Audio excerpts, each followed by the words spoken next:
Assalamualaikum warahmatullahi wabarakatuh. Perkenalkan, nama saya Ahmad Zaki Afif Hisyam dengan NIM 220907502025.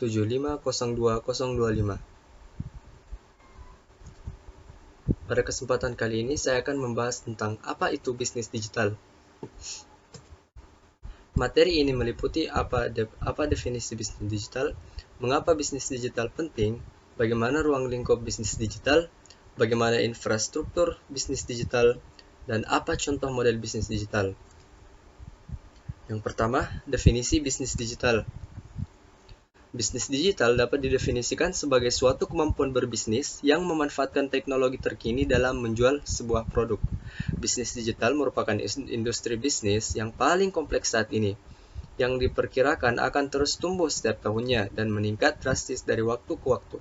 Perdagangan digital di sini adalah perdagangan online. Perdagangan digital atau e-commerce adalah perdagangan nyata dengan menggunakan media internet. Bisnis digital adalah bisnis yang menggunakan teknologi untuk keuntungannya dalam operasi internal dan eksternalnya. Teknologi informasi telah mengubah infrastruktur bisnis dan operasi sejak internet menjadi tersedia secara luas untuk bisnis dan individu. Transformasi ini telah sangat mengubah cara perusahaan menjalankan bisnis mereka sehari-hari. Hal ini telah memaksimalkan manfaat aset data dan inisiatif berbasis teknologi. Yang kedua, mengapa bisnis digital penting? Bisnis digital tentu saja sangat penting untuk para pebisnis yang ingin memajukan usaha mereka. Karena di era digital saat ini, orang-orang akan tertinggal jika tidak paham dengan teknologi. Manfaat dari memahami bisnis digital ini adalah, yaitu dapat memperkenalkan sebuah produk secara online tanpa datang langsung ke marketplace, dapat berinteraksi dengan pelanggan tanpa bertemu, dan dapat bekerja tanpa pergi kantor. Yang ketiga, ruang lingkup bisnis digital. Ruang lingkup bisnis digital ini terbagi menjadi tiga, yaitu business to consumer, consumer to consumer. Yang pertama yaitu business to business. Nah, dalam model bisnis ini, hubungan bisnis yang dilakukan antara perusahaan dengan perusahaan atau sesama para pengusaha atau pelaku bisnis online. Karakteristik model bisnis ini adalah sebagai berikut, yaitu rekanan bisnis sudah diketahui dan umumnya memiliki hubungan bisnis yang cukup lama. Informasi hanya dipertukarkan dengan rekanan bisnis tersebut karena sudah mengenal lawan komunikasi, maka jenis informasi yang dikirimkan dapat disusun sesuai dengan kebutuhan dan kepercayaan.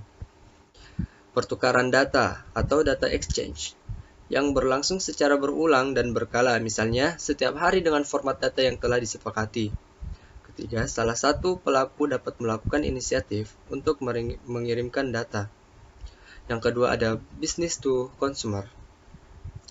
Business to consumer ini adalah hubungan bisnis yang dilakukan antara perusahaan online atau pengusaha pelaku bisnis dengan para konsumen, yang memiliki karakteristik sebagai berikut, yaitu terbuka untuk umum dan informasi disebar ke masyarakat. Pelayanan yang diberikan bersifat umum dengan mekanisme yang banyak digunakan oleh khalayak banyak, yakni berbasis web maupun mobile. Yang ketiga, pelayanan yang diberikan berdasarkan permintaan, di mana konsumen melakukan inisiatif dan produsen harus siap memberi respons sesuai dengan permintaan konsumen. Yang ketiga ada consumer to consumer. Bisnis online berbentuk consumer to consumer memiliki karakteristik sebagai berikut, yaitu transaksi dilakukan antar sesama konsumen bisnis online untuk memenuhi suatu kebutuhan tertentu dan pada saat tertentu, bersifat khusus karena transaksi yang dilakukan oleh konsumen ke konsumen yang memerlukan transaksi tertentu. Yang ketiga, biaya gemar dilakukan dalam sebuah komunitas. Biasanya gemar dilakukan dalam sebuah komunitas. Ketidakpuasan konsumen terhadap suatu produk biasanya cepat tersebar luas dalam waktu yang singkat. Yang keempat, infrastruktur bisnis digital. Infrastruktur bisnis digital yaitu terdiri dari arsitektur hardware, software, konten dan data yang digunakan untuk meliputi layanan e-business untuk karyawan, pelanggan, dan mitra. Contoh model bisnis digital. Nah, contoh model yang saya ambil di sini adalah Grab. Grab merupakan salah satu platform layanan on-demand asal Malaysia yang bermarkas di Singapura. Berawal dari layanan transportasi, perusahaan tersebut kini telah mempunyai layanan seperti pengantaran makanan dan pembayaran yang bisa diakses lewat aplikasi mobile. Mungkin sekian saja yang dapat saya presentasikan. Terima kasih. Assalamualaikum warahmatullahi wabarakatuh.